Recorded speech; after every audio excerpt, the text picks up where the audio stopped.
Hey, what's up? Next Step Podcast. My name is Ray Hardy. I'm kidding. Ray is out of town. He's on vacation, and so you guys are stuck with me. It's Jonathan Huffstetler, the worship production director at the Point Church. And Next Step Podcast is all about where people in the life of our church are taking their next step and loving Jesus, becoming like Jesus, and sharing Jesus. I have none other, and this is cool. This is the first time I've got to host, and I get stuck with you. Not stuck with you. That was a bad. Yeah, we just come right out of the gate. No, okay. But I get the privilege. Let's say the privilege of Meaggan Cochran, right? That's correct. I said it correctly. Meaggan, yeah. Meaggan Cochran. So, which, let's dive into that a little bit first, since we're here. So if I say, hey Siri, call Meaggan Cochran, it says calling Meaggan Cochran. Meaggan, yeah. So you spell it different. So how do you spell it? It's Meaggan. I just have an extra G. Which is not really your fault. It's not. It's my It's not my fault. I didn't choose my name.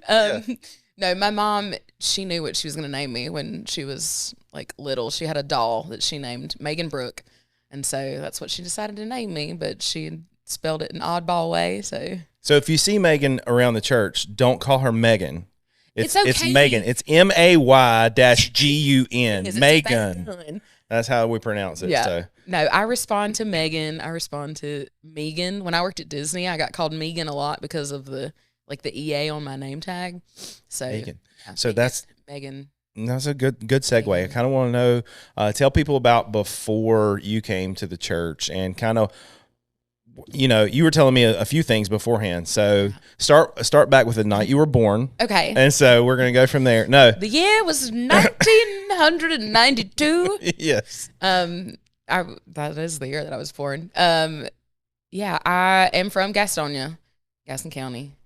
Born and raised. I wanted to go into the Fresh Prince of Bel-Air rap so bad right there. Oh, yeah. Born and raised on the playground. Anyway, I grew up going to Chapel Grove Baptist Church, is my home church. My parents got married there. I was baptized there. Grew up my whole life at Chapel Grove. Did you do any singing there? Yeah, as the very first time that I ever sang in church was at that church. I think I was maybe 7 when I did my first solo. I'd done Christmas pageants and other productions and stuff, but my first church solo was there. So I cried afterwards. I was so nervous. I did, because my dad for people that don't know, I get my singing talent I think from my dad. He sang with the Chapel Grove Quartet for 20 something years. And he leads worship now at Chapel Grove. And he's got a phenomenal voice. So, but I was so nervous when I sang. As soon as I got into the music cut, I ran off the stage, was sobbing into his shoulder. I was like, oh my gosh, I never want to do this again. I was a very dramatic child, but obviously kept going. So. Yeah. And so we're not kin to each other. No. But we do see each other at some family events and things like that. So we're third cousins. Yeah, removed. Yeah, something like that. I don't know. I don't know how that works. But so my niece and nephew are your cousins. Yeah, first cousins. Yeah.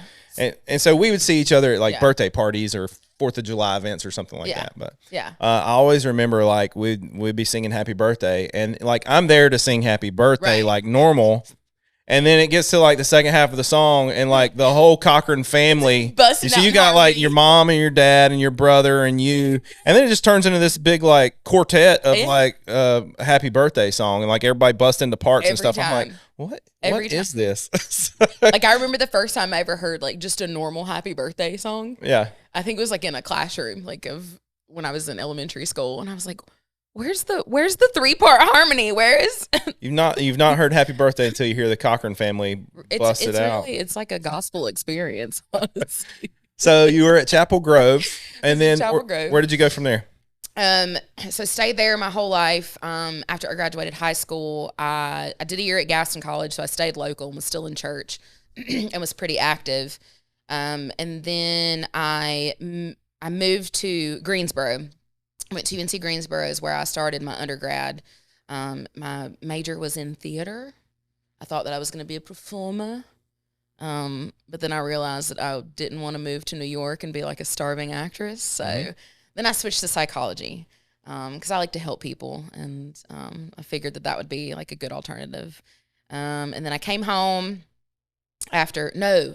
That's when I got into the Disney College program. So I was at UNC Greensboro, and at that point had kind of like fallen out of church somewhat altogether. Because my major was theater at the time, I had to stay on campus like almost every weekend because there was some kind of production that I was either backstage or working in the shop. Like we had to build all the sets and like do all this stuff for, credit for my college classes. And so I rarely was home. I was there for 2 or 3 years at UNCG. So I didn't really get involved. I was involved in the, like the Student Baptist Association up there, but it wasn't like every week or every day even. So I kind of fell out of church, decided to apply for this thing called the Disney College program because I had a friend that applied and got in. And basically what it is, it's like you just go work at Disney, like an internship. And it was just for a semester. So paid intern, right? Was it paid? Yeah, it was paid intern. I was going to say, yeah.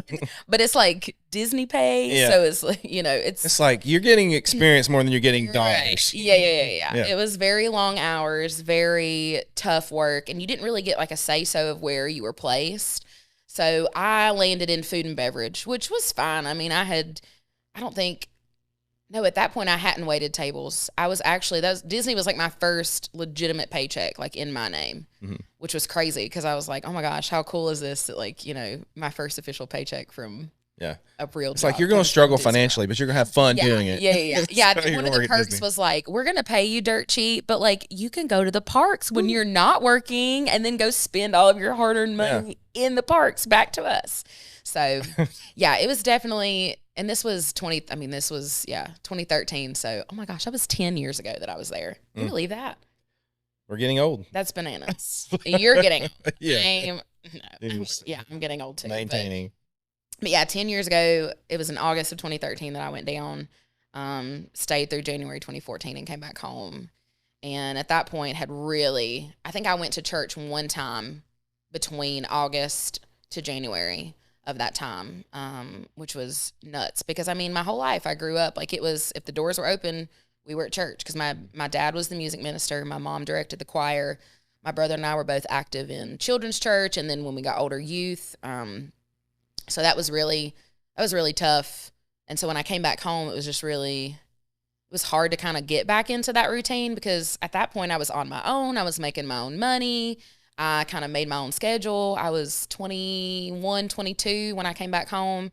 So, at that point it was like I had the choice to get up every morning or every Sunday morning and go to church, or I could stay at home and sleep in, or, stay up all night and watch movies and like not have to get up the next morning. So, but don't you kind of feel that though? Like when you get disconnected from church, you really start feeling it in your everyday life. And it's like, you need to get back in there. Oh yeah. Everything just felt like, but like you've got busyness, work, just stuff that's kind of like just keeping you from there. Yeah. So, yeah. Everything was just not like the priorities that I had set when I was younger. We knew that like church was a priority, and, our, just being active in your Christian faith was a priority. And at that point I was like I love Jesus and I believe in Jesus, but I was like, I just don't feel like going. I don't feel like going to church. So, which was, looking back now and like, I know I'm openly like having conversations with my parents about things, looking back, and they're like, we prayed for you. We knew that we had raised you to, be a strong believer. And at that point we just kind of, look, you have to figure things out for yourself. Like even when you're raised in church and have great, like wonderful, Christian parents, I know how hard that was for them to say, like, she's got to figure out for herself, like how strong her faith is and how much she's going to have to rely on Jesus. Mm-hmm. And that was later on, that was something major that I had to like fall back on was like my upbringing. Yeah. So were you able to use your voice at all down at Disney, or was it just food and beverage? Yeah, mainly just food and beverage. There were, I mean, if I went out to the parks and like there was karaoke or something, like I'd jump in and do that. But yeah, I didn't get to really do any kind of performing or like entertaining what I wanted to do when I went down there. You know, I didn't want to like dress up in a costume every day and suffer in the 95-degree weather and humidity. But I was like, man, I would love to like perform vocally here. So now this is for everybody else here, because you do impersonations too, which I don't know that we're gonna do that on here, but like people need to come up to you and say, hey, like do your Dolly Parton or do your Shakira. You do that one really good. You want to do it right now? Okay. No, that was in my dream though, when I was dreaming. So I was dreaming about the podcast last night because I've been so excited in anticipation for this that I dreamt that you had asked me if I had a superpower, what would it be? And then I said teleportation so that I could be on time because I'm perpetually late to everything. And then the other one was you asked me to do, it was either Shakira or Cher that you asked me to do hilarious. In the dream. And I was like, sure. So we'll save that for off podcast. Yeah. If you run into Meaggan, ask her to do some of those, because I will say this, they're like spot on. If like you close your eyes, you think that's who's singing there in front of you. So that's cool. So you were at Disney for a while. Yep. You moved back when? Came back home in January of 2014, finished up that semester at UNCG. And at that point was just I completely lost. Like I didn't know what I wanted to do anymore. You know, I got a taste of working full time because my hours down there were, I mean, I worked 6 days a week, and some weeks, depending on like if it was peak season or how many, you know, because we had a lot of kids in the college program. What people don't realize is like Disney is run, I would say 90% by people under the age of 30. Yeah. That's like park operations, food and beverage. I mean, entertainment, all kinds of stuff, which is really great because it gives people an opportunity who are, you know, young entrepreneurs or people that are wanting to get into like the business industry and entertainment side of like hospitality to go and do these internships and then build up their, you know, their resumes from there. But I came back home and I'd had a taste of being on my own, paying my own bills, which that part I wasn't excited about, but it was the independence. Yeah. And then I moved back home in with my parents. And at that point, my brother was in college too. So you've got 4 adults living under the same roof with very different personalities, very different schedules, and very different like priorities. And so I hit a little bit of like a rebellious streak and wanted to like just go off and be able to do my own thing and not have to like answer to rules, even though I was living under my parents' roof. Mm-hmm. So I finished up that semester at UNCG, and prices for like tuition and housing just like skyrocketed at that point. So I talked to mom and dad, and they kind of helped me make the decision to like move back home and commute, because my brother was commuting to UNC Charlotte, so he was saving money on, you know, housing and all this other stuff. And I said, okay, well, I'll apply for a transfer, and if I get in, then, you know, I'll come back home and we'll commute. So we did that from 2014 to I graduated in 2016, in December of 2016. So ended up, graduating with my degree in psychology. Awesome. Yeah. And then you got a job here in town. Tell everybody about that. Yes. Oh, yeah. So in between that, there's a little restaurant down the road called Nellies Southern Kitchen that a friend of mine he had been, I guess, recruited to do managing and trying to find like entertainment, because the whole premise of that restaurant was at the beginning to have wait staff that could sing. And so, you know, I'd be like, you know, serving you drinks. Oh, what can I get you? You know, welcome to Nellies. And then all of a sudden the live house band would start playing like a song that I had been practicing. And I'd go, oh, I'll be right back, and like jump on stage and sing. And then the theory was like you'd come back to your table and, you know, your patrons would be like, oh my gosh, that was amazing. We had no idea that our server would be a performer. And it was great for a while. And sometimes people like loved that idea, but then sometimes people were just like there to eat and they're like, I hope this song's over Yeah. because I'm out of tea. Yeah. And I need you to Like, do anything to. or like it would be so awkward because sometimes I would make eye contact with my tables and I'd be singing. So like one of my songs was They're like Jolene. looking at their clock. They're like, Yeah. is this over? Yeah. My major song that I sang was Jolene by Dolly Parton. Yep. And everybody knew me. Like nobody knew my name as Meaggan when I worked at Nellies. They called me Jolene. Yeah. That's So awesome. that people would come in and be like, Jolene, are you singing tonight? And I'm like, yeah. Yeah. But I would like constantly look at my tables and they'd just be like, But I mean, really, can you complain about that? That's the reason you're there at that Yeah. restaurant. And I will say also- this: I've been there, Yeah. multiple times. I never went when it was like that, like Yeah. in the early stages Yeah. where everybody was singing and stuff, which I think is cool. I don't know Yeah. why. I think that's kind of dwindled out some. Yeah, I think just because a lot of the people that started were in college. Some of them had moved on and done like really, like my buddy Alex has gone on and auditioned for The Voice. He didn't get on to like the actual live shows, but you can see his audition. And he did get to like audition in front of the judges, which was really cool. Another friend of mine that worked there works at Dollywood now as a performer and a singer. So, I mean, there's been a couple people that, broke out Yeah. from being there at Nellies, and I think they still have like a house band that comes in every now and then and sings.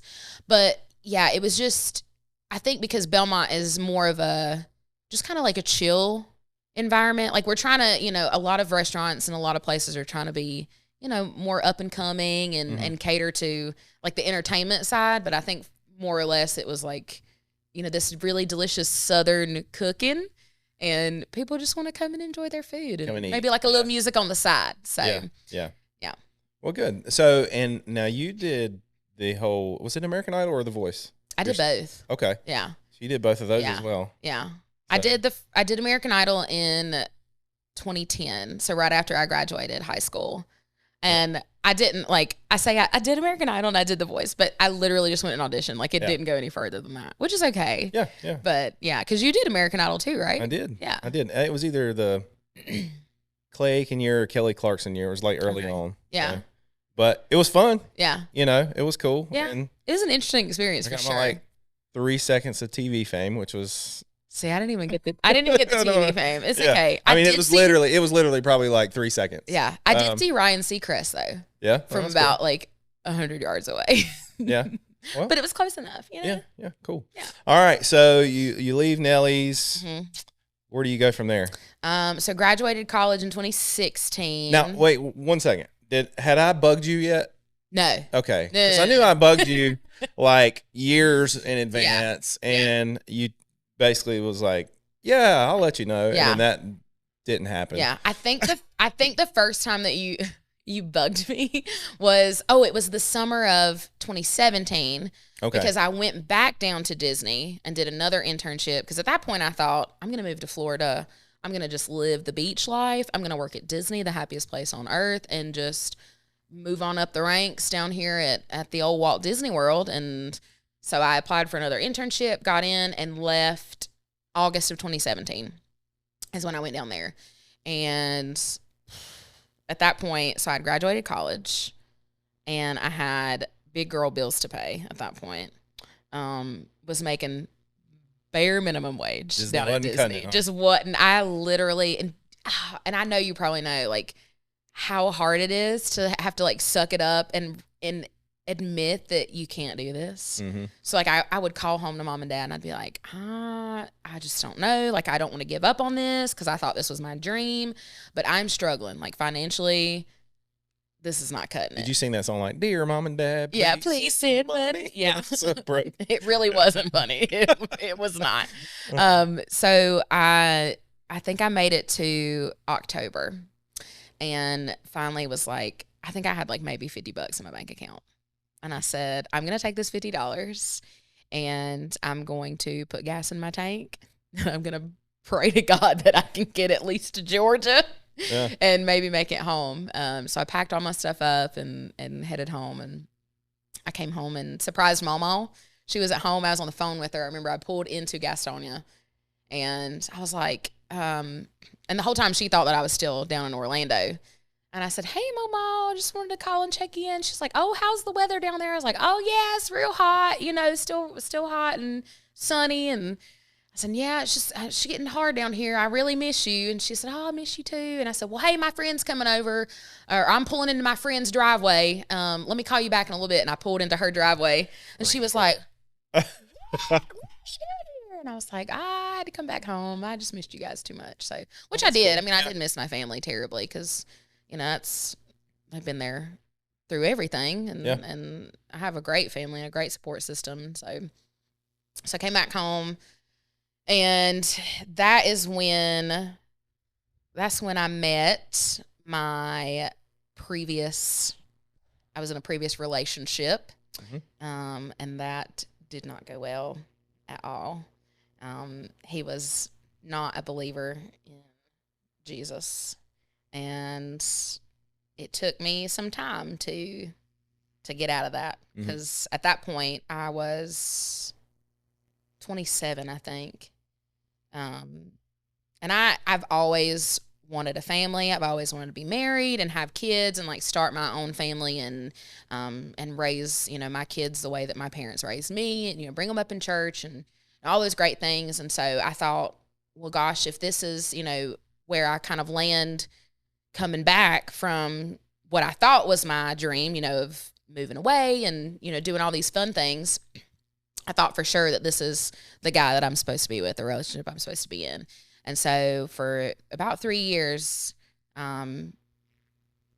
we were in a relationship, actually got engaged, started planning a wedding and all this stuff. And the whole time I just like heard this voice in the back of my head going, this ain't it. This ain't it. And I kept just saying, well, no, I can make it work. Like I can, do whatever I have to do to make this, basically settle for what I thought that I wanted. And God literally rocked my world, and everything just fell apart. It was very traumatic. My parents were, I can't even tell you like how grateful I am for them, because I mean, I was out of church again, in a relationship with someone who actively like was not a believer in Christ, to the point where, when we were planning the wedding, I was trying to figure out like how the ceremony was even going to go, because I didn't want to, it was almost like he was offended every time I was like, well, we've got to have like this scripture, or like we need to have this prayer, or like this song. So when everything fell apart, I was, completely devastated. But through the whole thing, because I rarely saw my parents during this time. Like for 3 years, it was, a rare occasion that we'd go visit. But through everything, it's almost like I always think of like the prodigal son story, because I literally like tucked my tail and came back home, and my parents were just like, we've just been waiting. Like, we've just been waiting on you. Arms open. Yeah. Throw the party. 100%. Yeah. And for my dad, like I'm a daddy's girl. And so for him, it was tough for him to see, just kind of, because they even told me, afterwards, hindsight's 2020. And again, it was one of those situations where they're like, you've got to figure things out for yourself. Not that we want you to suffer, but you don't know how strong your faith is and how great and mighty God is until it's something that happens to you. And you've just got to be in that fire and go through it to realize that he is sufficient and he is more than enough. And that you shouldn't settle for the things that he doesn't have planned for you. And so, so I got out of that, and came back home and ended up, I had a house in Bessemer City at the time, ended up moving towards Shelby. That's where my parents were living. Isn't it pronounced Chevy? Chevy. Chevy. No, it's Shelby. Shelby. Yeah. I don't know. I guess some people say Chevy. Chevy. It sounds like you're saying Chevy when you say Chevy. That, Chevy. So I moved up there, got a job at Gardner Webb. Things started like turning around and looking up, and that is when. Okay, hold on. I did not know you got a job at Gardner Webb. Really? Yeah. Does Pastor Ray know that? He's going to now when he watches He is this going to know. podcast. I mentioned it in passing to him before because I know that he does a lot of work up there, and he went to school there. Yes, he's been on staff there for a while. Yeah, too. And so, school there. He's like heavily ingrained. I think. So I'm gonna backtrack a minute because you bugged me in like October of 2017, like right when I came back from Disney the second time, and you were like, "Hey, I don't know like what you're doing. Don't know like what's going on in your life, but we've got a potential, position open, like to come and like lead worship. We'd love to maybe have you like come visit." And at that point I had just kind of gotten into that relationship. And so I was like, you're kind of like, yeah, okay. Yeah. I was like, I'll think about it. Like, I'll let you know, I'm just kind of busy right now. What I wanted to say was, well, like, I just don't know if I'm in a point in my life that I can like actively serve and feel comfortable about it, because I was not, I was living a life of sin, right, not where I needed to be. And so I kind of felt very humbled. Hypocritical. Hypocritical for sure. And I was like, I don't want to take him up on this, although singing and praise and worship is what I was raised in and what I love to do. And so I don't think you reached out again until literally gave you some time. Yeah, it gave me some time. But it could not have been more perfect and God's timing, because I think it was not even a month, like a month or two after that relationship had completely like officially ended. It was 2020, I remember, because like the whole world shut down. And I think you had invited me to come to church like right before the pandemic. But then after that, when everything just kind of like slowed down and was shut down for a while, I ended up visiting in, I want to say it was June, like late June, early July, because it's coming up on like, how long have I been there now? I don't know. Like I always feel like 3 years. I feel like. Yeah, I always feel like it's not been as long, and then I go back and like Facebook does with like time. So I'm like, man, Megan's been there for longer than I think a lot of times. So, I mean, it's time flies. Really. Yeah, it's really crazy that I've been here as long as I have when I go back and think about it. But one thing I want to point out, like, I think Pastor Ray always says this. He says there is a Holy Spirit, and he does still talk to us. Oh, yeah. And so I've heard that a couple times in your story where it's like, I felt like this was not the right thing. Yeah. But you kept pushing it. Yeah. And we do that so many times because it's like, the Holy Spirit's trying to lead us. He wants to save us from harm and hurt and everything else. But we're just dumb sometimes, really, and we do our own thing. And so, but if we just listen to that, and then like I didn't know that until, but like the Holy Spirit like is working with us. Like, hey, send Meaggan this message. Yeah. It was good timing. Yeah, I didn't know that. Yeah. But I think it's very cool how he's always moving, and if we're just listening and open to hearing, what he says. And you sing the song all the time, his way is better, right? Yeah, 100%. And so if we are listening to him, we can walk in that and know that, no matter what, his way is better than our way. Oh, yeah. And if we just stop trying to fight it sometimes, man, it'd be so much easier. So. Yeah. I always tell people like there's no such thing as a coincidence. Like it's always God's plan, and it's always God's like perfect like harmony when it comes to like you're saying, you having that little inkling to like send me a message and like check in again, like right when God knew that I needed it. I honestly just needed that reassurance that he was still able to use me, because at that point I, again, just felt very hypocritical, felt like there was no way that I could come back from this, because again, I was raised in church. My parents were the music ministers at our church growing up. And it was always, I was very much aware that I was a reflection of them. So anytime like going out in public or, it was always, oh, well, you're Joel and Christy's, daughter. You're the, I know your dad. He leads worship over at Chapel Grove, and oh, he's a great godly man. Oh, your parents are so wonderful. And hearing people say that, knowing that I had felt so ashamed and so just completely burdened with my own sin, it was hard to respond to that and still be joyful, knowing that I was still, a strong believer. I just needed that that reassurance and that reminder that, you know, you're never too far gone. There's no shadow, no darkness that he can't find you in. And all these worship songs that we sing, you know, it's such a reminder of his mercy and his grace that, which is why I love being able to sing and do worship. Well, we obviously, you know, I tell you all the time, but everybody else comes up to you too. We love having you at the church, obviously. And, I just think you've been a great addition to us, but I know, tell us what's going on in your life right now. So there's some big stuff happening. Yeah. So I am engaged. Woo-woo. I'm engaged to somebody else. Yeah. Who is a very, very strong believer in Christ. Has a great family that, I mean, our families already like blend together so perfectly that it's kind of scary sometimes, because I'm like, all right, God, like, I know I prayed for this. Like, I know that I always wanted this relationship and like a family unit where all of our families met, like blended so well together. But it's like, okay, sometimes we're a little, like, we're already all so close. Like, it's, you know, like we've known each other for years. And he's been a major blessing for me too, just like rebuilding my confidence in myself. I've always had like self-image issues, and like, you know, I've struggled with like body image like my whole life, and for someone, you know, to come along that just loves you for who you are is just, and I always tell him too, I'm like, I know that you're not perfect, and I know that, you know, there is nobody that's perfect, but I can look at him and I see Jesus.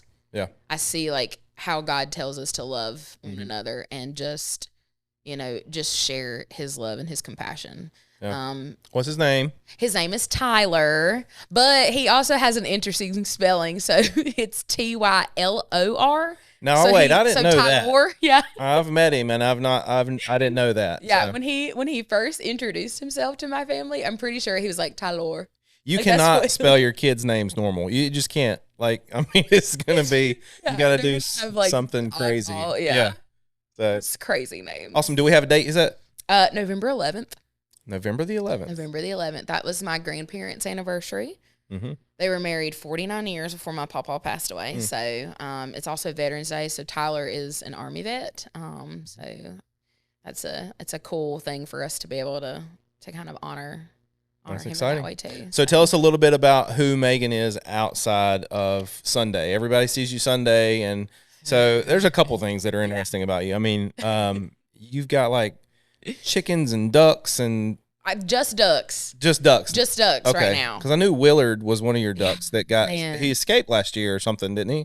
For like weeks. He went missing, and then he came back, and then Mom found like a pile of like feathers. Were they Willard's colors? We are pretty sure. So R.I.P. Willard. Yeah.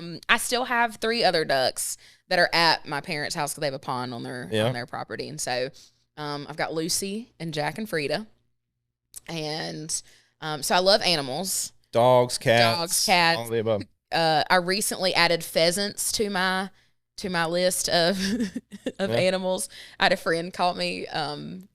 She needed help dog sitting and house sitting, and this their friend has like pheasants that they're raising, and one of them got out, and she's like deathly afraid of birds and really any kind of animal that isn't like a dog.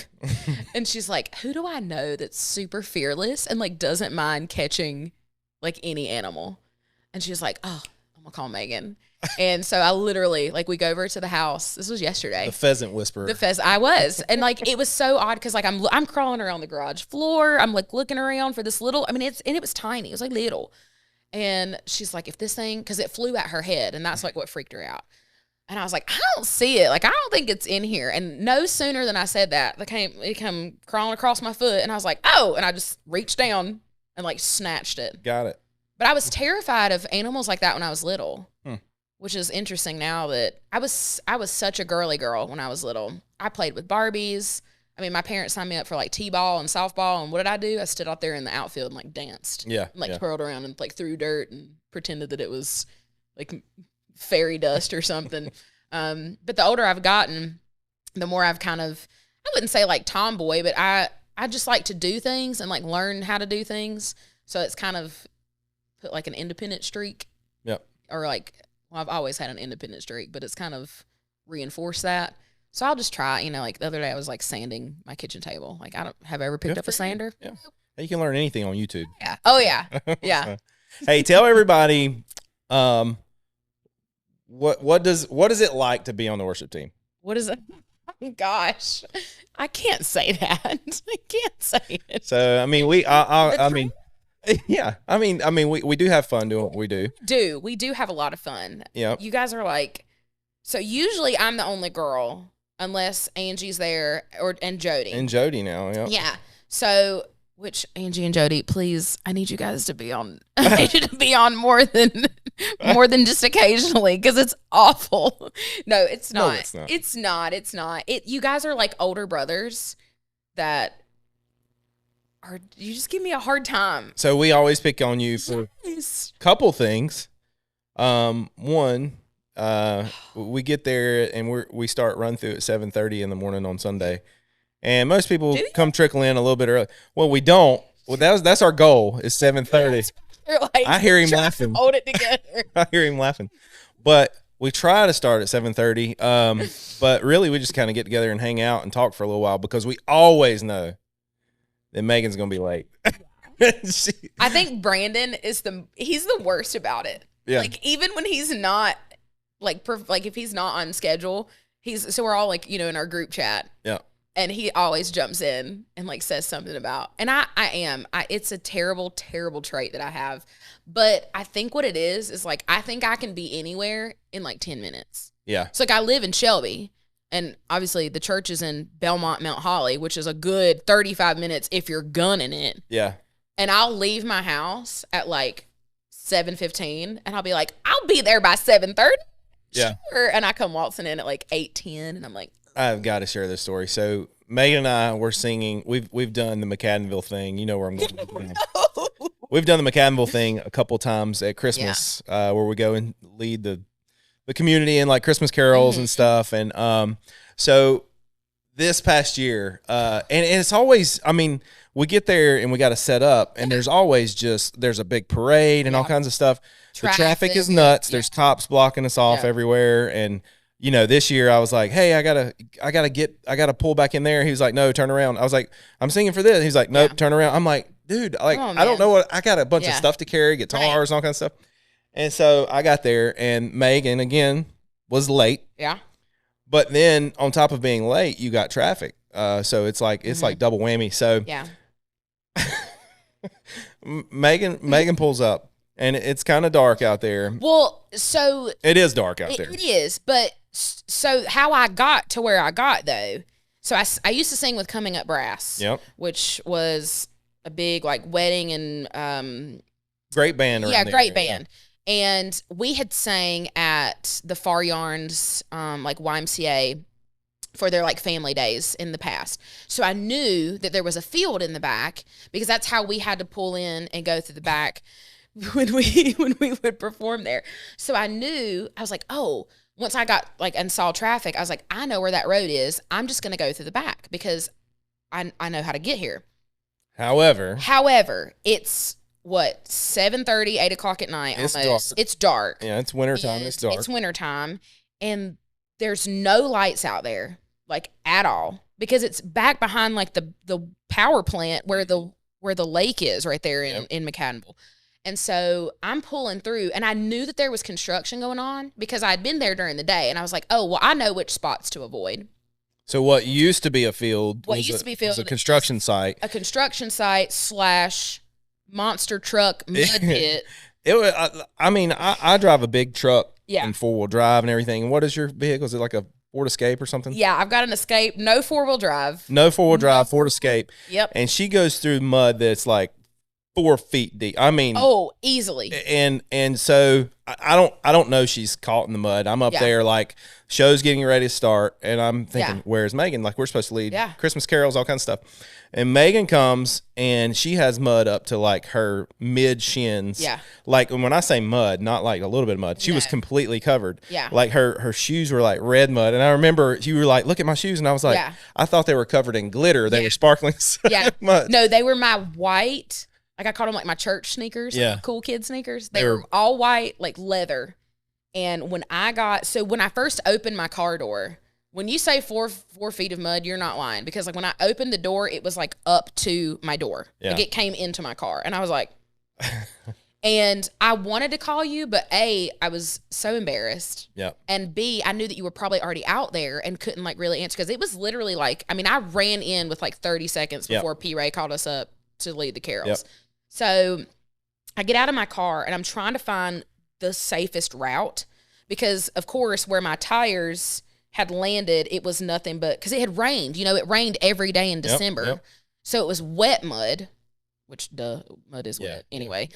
It was even wetter. It would just be dirt. So it was either just like a thick pile of mud that would have come up to my knee, or what I had to eventually do was just dunk and just take one for the team, and my feet were in like just water. And you know, it was also 40-something degrees outside. So not only is my shoe covered in mud, but my socks and my feet are soaked in water. Hypothermia setting in. Oh, yeah. And then I have to walk. Let's go sing some Christmas carols, right?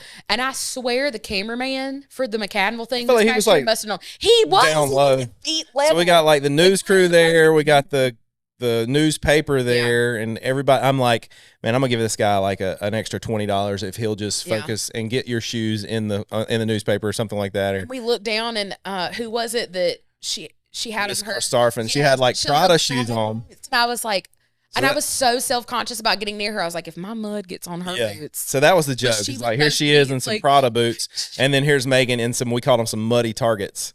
So and Pastor Ray felt so bad. He was like, I'll get you some new shoes. But I will say this, Ford. Yeah. I mean, wow. If you would have seen that mud, I really think you could be a commercial for Ford Escapes, because that vehicle did a lot more than I thought it would do. I mean, you made it way far in there. I would have thought you would have got stuck at the entrance. Well, and the kicker too is like how close I was to the gravel. So like, it was probably at least 3 football fields from the very beginning to where I made it. You and almost where my made car it. Finally stopped. It was like, here's my car, and then about, I don't know, another 20 yards was the parking lot. And it's just all the mud, I think, caked up and just. Yeah. So you just had to, she abandoned the car. Yeah. We sang the carols, and then it was like, okay, we're going to figure out how to get the car out later. Yeah. And I had some brand new shoes on, and they were like white mesh. I don't even want to. And so I was just like, I was sitting in my car with headlights on, and I'm laughing so hard. And you were in your Jeep. And I couldn't even help. Yeah, I was I wouldn't have taken my Jeep through that. I really. Oh yeah, no. It was that deep. But you know what Jonathan did though? He sat and he watched me. I had some white mesh shoes on. He put his headlights on. No, I did not just sit. I took pictures and I sent them to a lot of people. Right, you're right. You're my PR person. But no, there were some guys that had a side-by-side. Yep. And it had a winch on it. But what was so funny to me, because I was already covered in mud. Like I had already had to army crawl pretty much to get back to the car. And the guy that was driving the side-by-side, and he pulls the winch out, and he's like, since you're already muddy, do you want to crawl up under there and hook it up? And I was like, he wasn't even getting muddy. No, he was not having it. Yeah. But I felt so bad. I was like, you know what? It's okay. Like I got myself in this situation. So I did. I crawled up underneath. There's pictures. I'll have to, if anybody's interested, come find me at church and I'll show you. Or they're on Facebook. While I was sitting in the heat in my car, I took several, Well, that one, I was real proud. Like I got out and I was like, Jonathan, look. And I hold up and there's like just mud everywhere. But there's still a little bit of mud in my, like dried mud in my car that I still haven't been able to get out of the carpet. It was a lot. So it's quite an adventure. Yeah. Well, thanks for coming out today. Anything else that somebody needs to know about you? I'm a teacher. That's right. We didn't go into that. You're a teacher. Where are you a teacher at? Today's children. Oh, pray for her. Pray for the kids, actually. Yeah, I pray for all of us. I'm at Pinnacle Classical Academy in Shelby. I teach 4th grade. Yep. It's my first full year teaching. I'll be back next year, so I'm super excited. You enjoyed it? Yeah. Seem to. Yeah. And that's another thing too. Like I did not go into the teaching profession like to be a teacher. But your brother's also a teacher. My brother's a teacher. Mama was a teacher. My mom worked in education for a really long time, so I knew like. There's that voice again in the back of my head, saying you love to help people, you love kids. Why don't you be a teacher? Mm-hmm. And for the longest time, I fought. I was like, no, I don't want to do that. Like, there's no money there.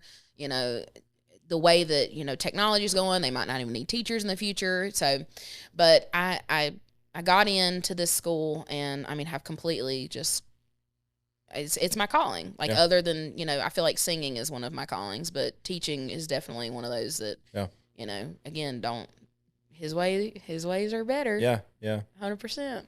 Well, hopefully you guys learned some stuff about Meaggan today, and hopefully you can kind of compare your life to some things maybe where she's at or has been, or I think the biggest thing we could summarize this is like listen to that voice. Yeah, it's there, it's always there. Listen to it, and it'll save you a lot of heartache. I don't know if it would have saved you from the mud. It could have. He probably would have said, "Go this way." Voice at that point, but I think it's because I was just so determined. So, Lord, maybe next time if you could just give me a little bit, louder voice there. But again, thank you for being with us today. Thank you for driving out and joining us. Sure, thanks. And you were late, but thank you for being here. You know what I mean? You didn't have to end on that note. Okay, but thank you guys for watching the Next Step podcast. Ray will probably be back with us on the next one. Like I said, he's going on vacation. But subscribe to this, share this, and if you see Meaggan around, maybe bring up some stories with her if you see her around the church. Remember those impersonations. We need to ask her to do those. So I need to get a timepiece, and maybe then I'll be on time. All right. Thank you, guys. Have a good day.